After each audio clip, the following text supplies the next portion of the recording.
Hello and welcome to my channel, Rhino here. It's Meathead Monday, where I redo a video from before my meaty head was on camera, but this time with my meaty head on camera. Today, I'm looking at a video from a channel called Jesus Film, in which they talk about the resurrection of Jesus. But this is different from the types of videos that I usually cover. They don't seem to be bothered much with giving evidence that Jesus came back from the dead. They're more focused on telling the overall story, and it's essentially the condensed story that we can often hear being repeated by Christians who are less fluent in apologetics than what I'm used to. So, for my part, rather than this being a video where I counter the claims being made, I'm instead going to mostly be using this as a way of pointing out the inconsistencies in the story as reported in the four Gospels. So let's go!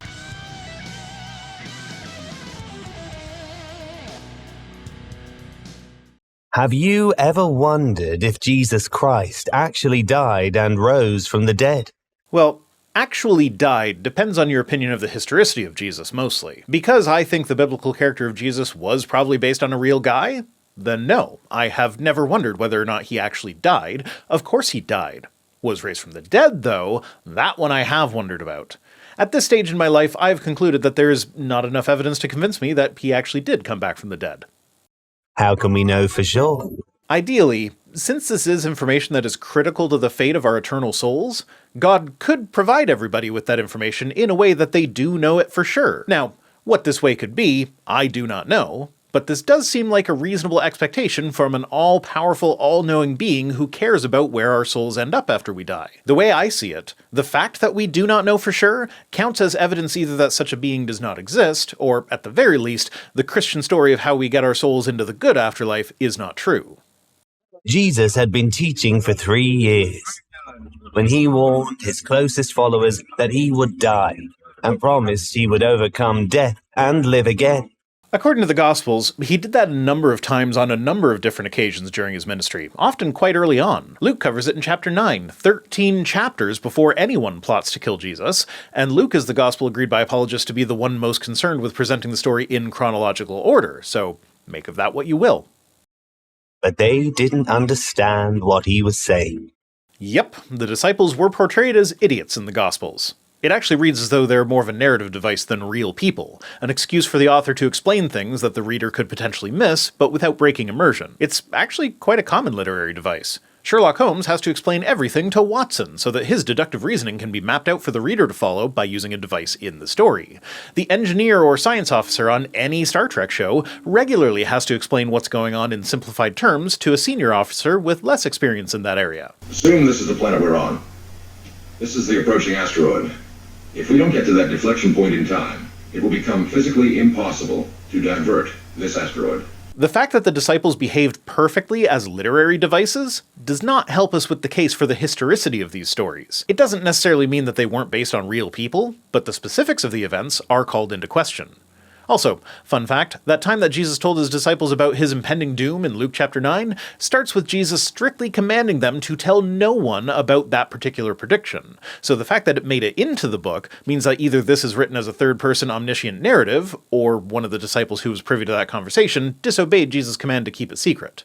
Given the presence of the idiot disciples as a literary device, I'm leaning toward it being the third-person omniscient narrative, also because of things like the private conversation between Jesus and Pilate being included. But that's tangential to this topic. Back to the video! One of those followers, Judas, betrayed him. Then, religious leaders falsely accused Jesus of crimes. Okay, let's put a pin in Judas for now, we'll come back to him. But did the religious leaders falsely accuse him of crimes? Well, that depends on which book we're reading. In Luke, he basically commits blasphemy right in front of the council while he's on trial, a crime whose punishment was death by stoning. So at that point, the council has the authority to execute him under Jewish law. But for one reason or another, stoning would not have been an acceptable method of execution for Jesus. Whether that reason be that he didn't exist and the gospel authors were trying to make his execution fit with the prophecies that they had interpreted to mean that the Christ would be executed by crucifixion, or whether that reason be that he did exist and was actually executed by crucifixion, it doesn't matter. The making up of charges comes when they take him to Pilate for execution, and Pilate knows that they are full of shit. Though, notably, the Pilate that we learn about from non-biblical sources would probably have been perfectly happy to put an accused rebel to death with nothing more than an accusation. In Mark, we get an image of a parade of false witnesses accusing him of things punishable by death, but all so obviously fabricated that the council can't bring themselves to condemn him based on their testimony. Until the high priest asks him if he is the Christ, to which he answers in the affirmative, which is blasphemy, so now they have a legitimate cause to put him to death. Again, by stoning, not by crucifixion. So they still need to get him convicted by Pilate. This part of Matthew's story is basically a word-for-word lift from Mark, which is par for the course for Matthew. In John, nobody makes any accusations against Jesus, because John's Jesus is badass Jesus. Nobody can bring themselves to even accuse him of wrongdoing. They just know they want him dead. Eventually it does come out that the chief priest had told Pilate something about Jesus being king of the Jews, though this is merely implied. There is not a passage where anyone actually directly accuses Jesus of anything in John. The closest we get to anything like that is when Pilate asks for an accusation, and they respond by hemming and hawing and say, well, we wouldn't have brought him to you if he didn't do something wrong, so obviously he did. This is also where we get a line that explicitly tells us why he can't have been executed by the chief priest for blasphemy like they had the authority to do. They wrongly claim that it is not lawful for them to put anyone to death. This was to fulfill the word that Jesus has spoken to show by what kind of death he was going to die. Now, remember back in Luke chapter 9 when Jesus commands his disciples not to tell anyone what he told them? Yeah, so here in John, he says, and I quote, "I have said nothing in secret." Seems like Jesus did a little fibbing there. So in two of the stories, they falsely accuse him of a bunch of stuff that doesn't stick before he blasphemes right in front of them, which is what did stick. In the third, he just blasphemes in front of them right away. And in the fourth, nobody can even bring themselves to accuse him of anything in the first place. And for the record, I do recognize that Jesus' blasphemy wouldn't have actually been blasphemy if he really were the Son of God, but in the chief priest's defense, even if Jesus really were the Son of God, literally every other time in human history that someone has made that claim, it would have counted as blasphemy. So that's a pretty safe assumption on their part in most cases. The crowds believed the lies and demanded his death.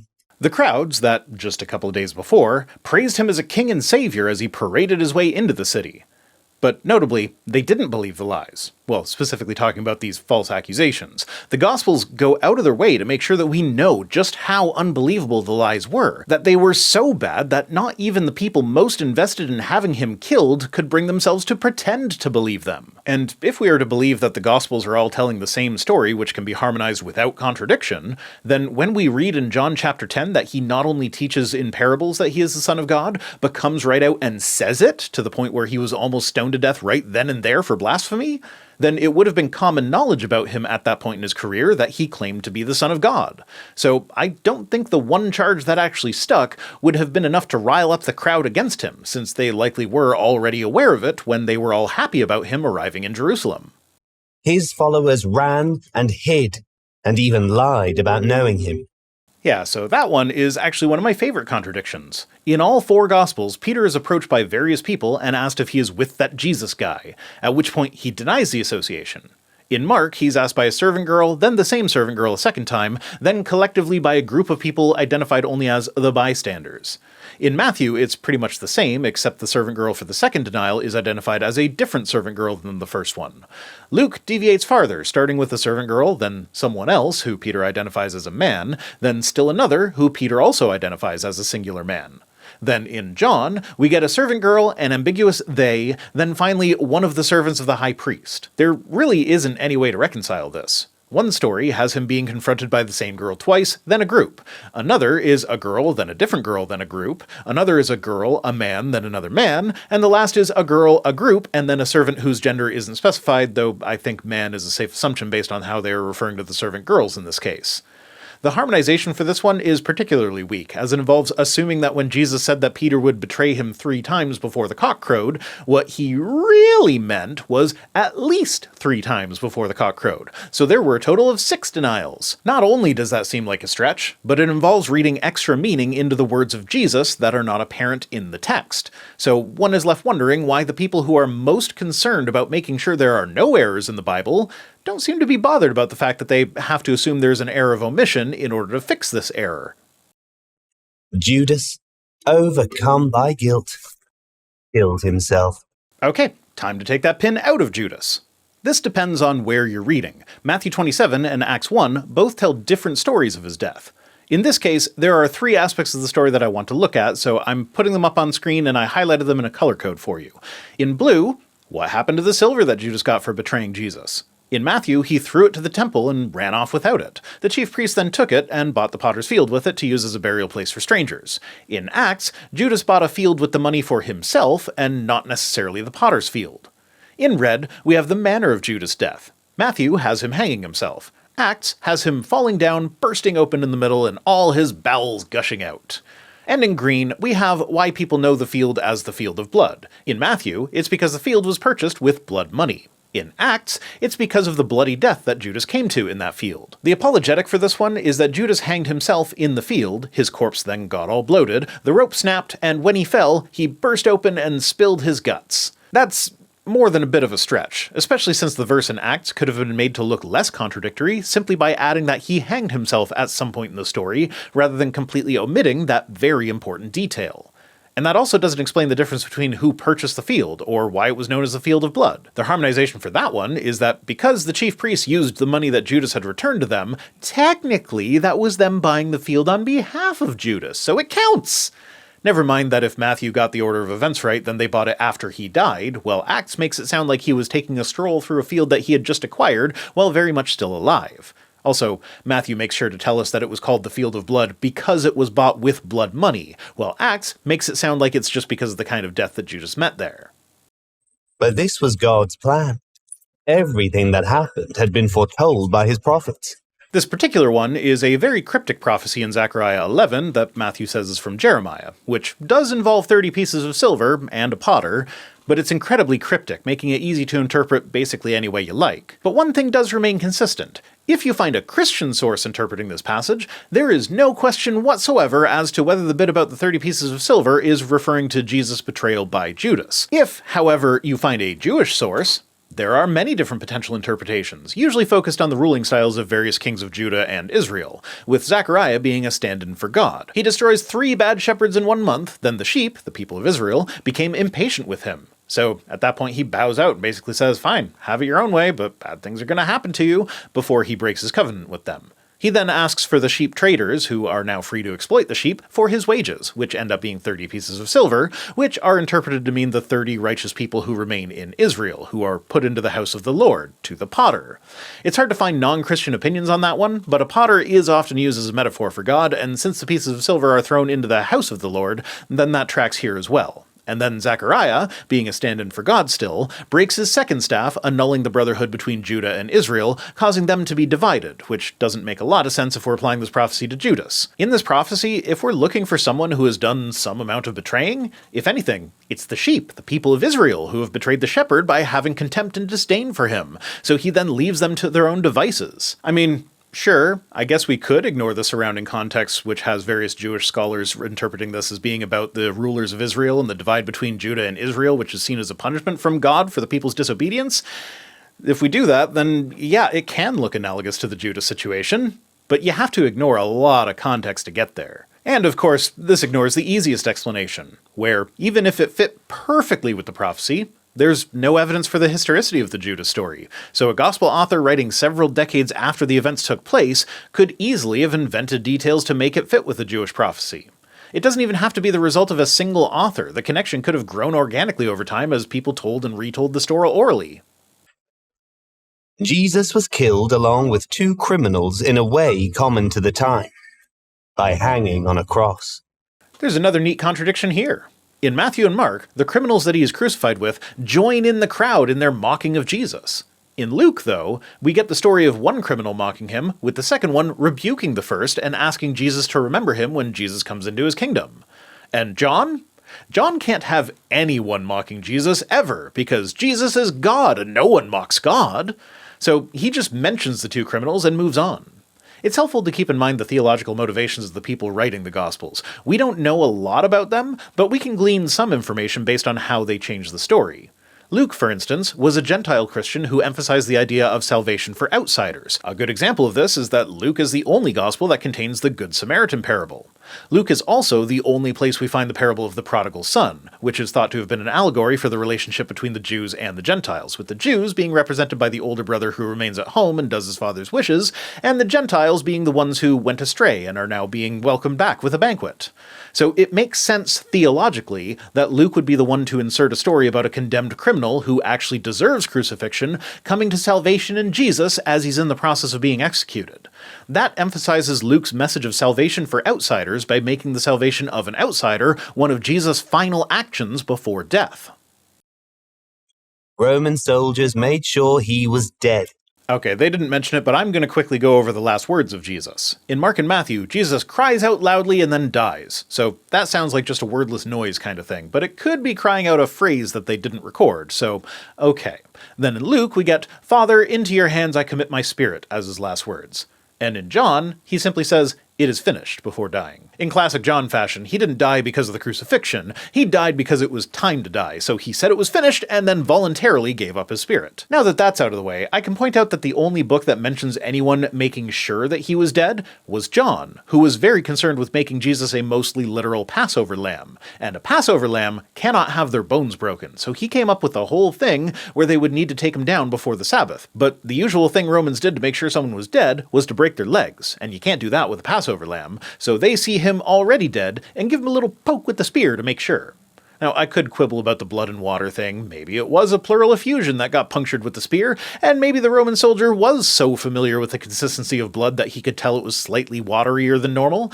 I doubt it, but that's not important. What is important is that John is going out of his way to make Jesus the Passover lamb, meaning that the Last Supper in the book of John is not the Passover meal. But the Synoptic Gospels make sure to point out that the Last Supper is, in fact, the Passover meal. Given that they all agree about the day of the week that Jesus died on, but not about what day Passover was on, this means that when we compare the Synoptic Gospels to the astronomical data and the historical data as to when Pilate was procurator of Judea, the crucifixion in the Synoptic Gospels would have to have been either in 30 or 33 CE, while in John, it would have to have been either 27 or 34 CE. Then his body was taken to a tomb, and Roman guards were posted to keep watch. The tomb is questionable. After all, Joseph of Arimathea is claimed to have been a member of the council, who just hours earlier unanimously agreed to have Jesus executed. Seems a bit odd that someone so adamant to put him to death as a criminal would then give up his own tomb for him. And I'd be remiss if I didn't point out Richard Carrier's idea that Arimathea is a pun that roughly translates to best disciple town. But that is a minority position among scholars, with most associating Arimathea with the town of Ramah. And I'm not educated enough, or at all, in ancient Greek, so I'm just going to go with the consensus on that one, and maybe suggest that it was really based on Ramah, but Mark, being a fan of literary puns, chose Ramah as Joseph's hometown, specifically for that reason. Either way, I see no reason to consider this part of the account to be historical. There is very little precedent for a crucified criminal being taken down early and then having their body given to friends or family for a respectable burial. The disrespect of the body was considered a part of the punishment, so that would essentially be the Romans commuting a portion of his sentence after the fact for no reason other than the Jews said, "Pretty please don't disrespect our customs like you have a history of doing." As to the guard at the tomb, Matthew is the only gospel that contains that story, and if you want me to believe that, you're asking me to believe that Roman guards were, for some reason, concerned about whether a criminal's body would be stolen, and then when it turned out that the body disappeared, they didn't go back to the Roman authorities to report it, they went directly to the Jewish authorities, who then bribed them to tell a lie that would have them confessing to dereliction of duty that was punishable by death. And somehow the Jewish leaders would be able to protect Roman soldiers from being executed for breaking Roman laws? Also, Matthew finishes that story with an admission that it is essentially him coming up with an apologetic response to the accusation that Jesus' body was stolen. No, his body wasn't stolen. See? That's a lie that the chief priest told the guards to tell. And that is why you hear people saying that. But it can't be true, because there were guards there.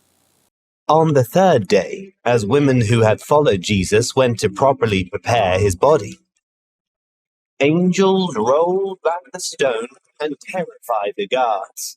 I'll mostly be ignoring the on the third day thing, because if you count both Friday and Sunday, then yeah, technically Sunday is the third day there.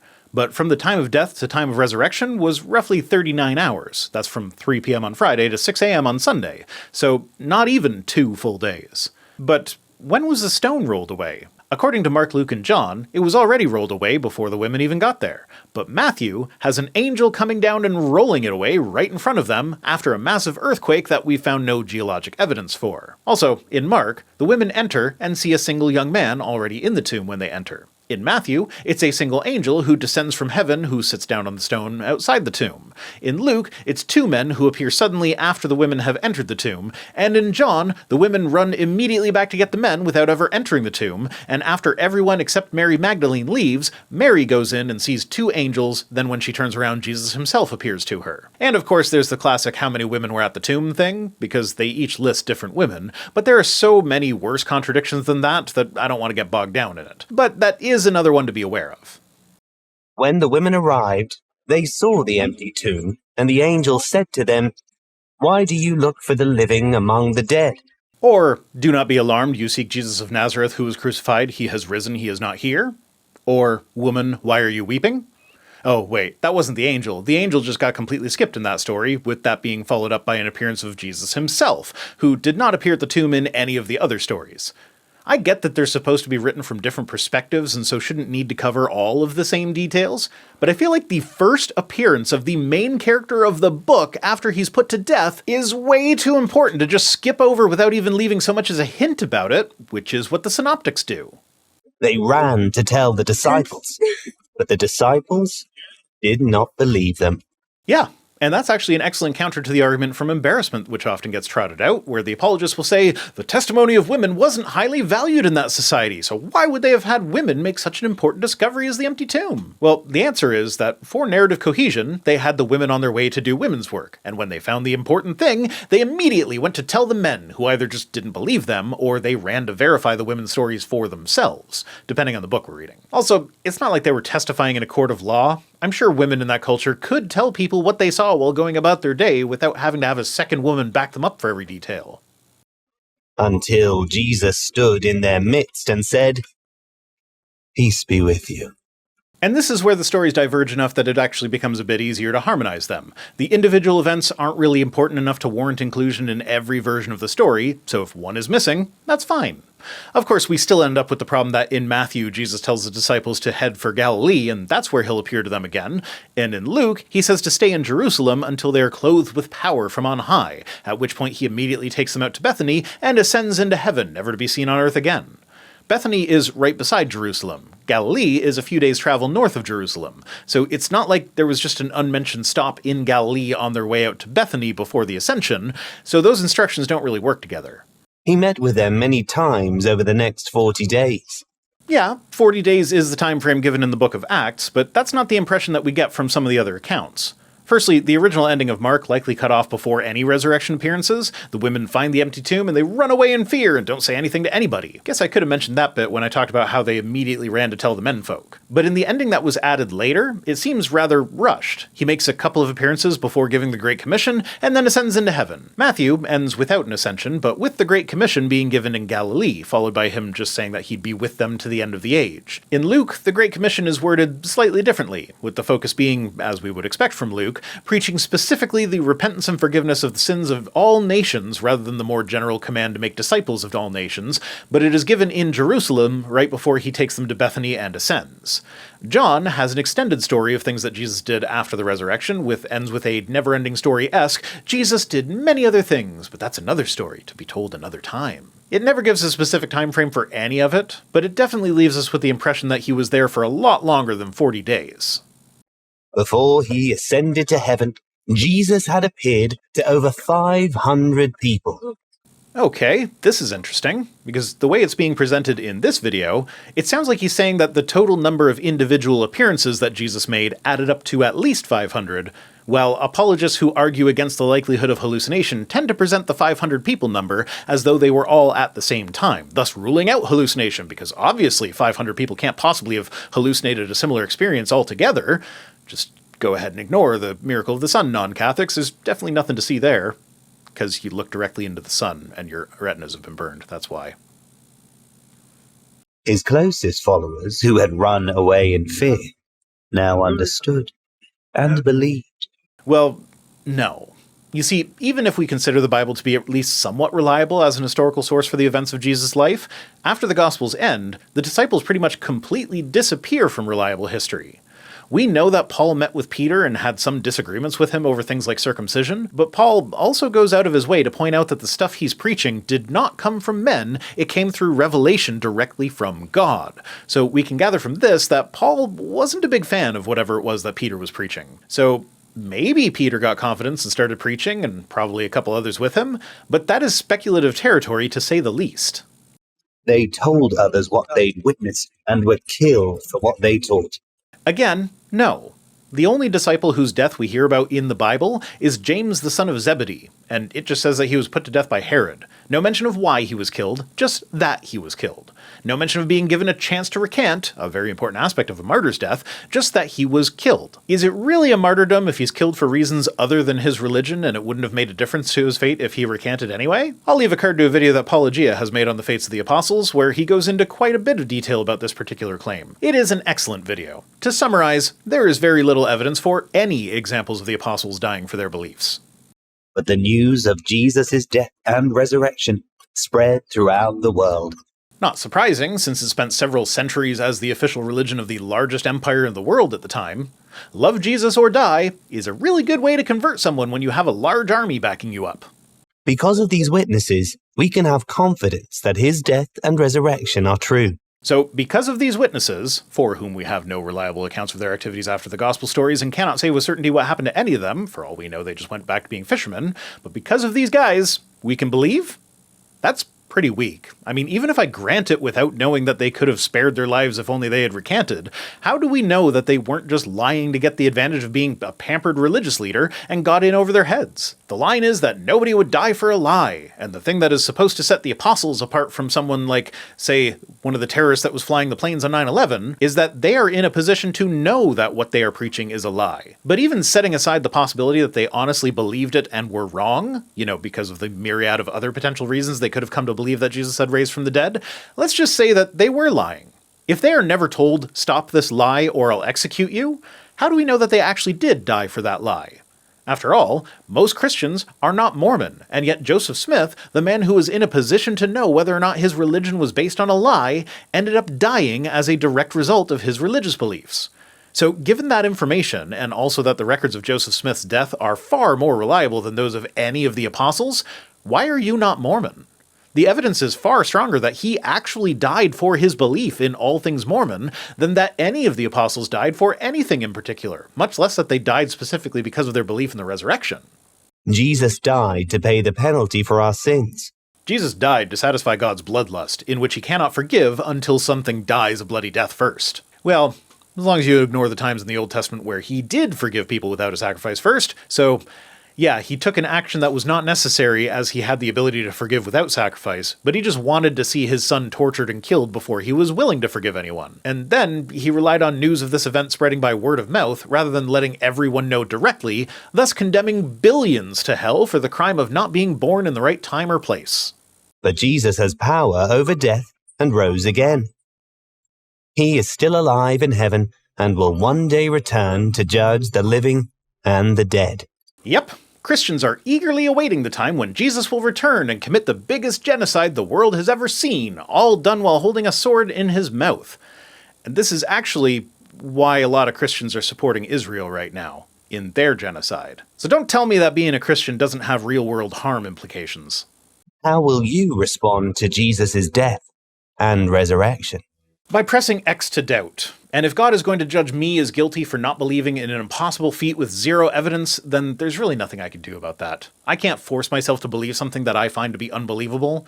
But if it is truly his will that none should perish, as he says in 2 Peter chapter 9, then surely he could at least convince everyone that the resurrection thing was real, could he not? I've heard it argued that that would somehow interfere with our free will, but I don't see how that is the case.